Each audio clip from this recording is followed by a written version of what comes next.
What treatment options are available for SCA12? As happens with a lot of orphan disease like Huntington disease, like dementia, rare dementias, SCA12 is a nerve degeneration where we don't have cure per se. That it's not that we can cure, but of course there are medications, there are ways to improve the symptoms. As the patient has tremor means there are medications for the tremor that across the board it improves tremor to some extent. Like beta blocker, we call it propanone, primidone. Primidone is another medicine for tremor. I find, and a lot of people have found that they are effective in reducing the tremor to some extent. They don't cure, they don't suppress completely, but they reduce and they improve quality of life. So that's one. If we talk about walking difficulty, balance problem, there is no proven therapy for that. But some medicines they work in balance in other conditions, and as part of repurposing, we try that, and in some patients we find useful.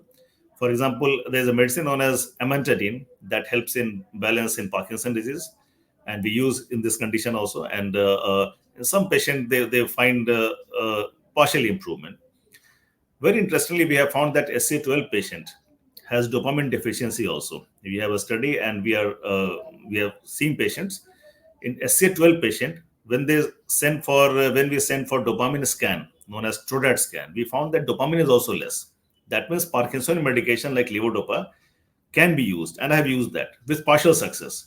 I would say that 10%, 20% patients, they show good response to levodopa for few years, not for very long, for few years. So these are the medications for that.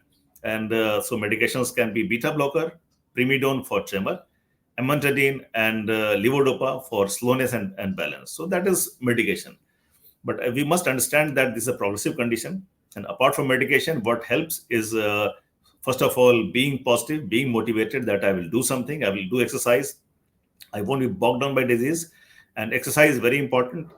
That regime of exercise, which combines everything, which combines strength training, which combines walking, which combines cycling, because cycling, walking is a cyclical process, and that helps in improving the coordination and walking. So rehab exercise is very important. I have seen very clearly that those patients of SCA12 who do regular exercise, in general, in due course of time, they do better than others who don't do regular exercise. Finally, this is a disease which affects a lot of well-to-do population, and I suggest them to start taking good food right from the beginning, because obesity is a big problem there. In case of obesity, balance already is affected. In case of obesity, balance will be more affected. So good food, exercise, and of course medications with under care of doctor that do help.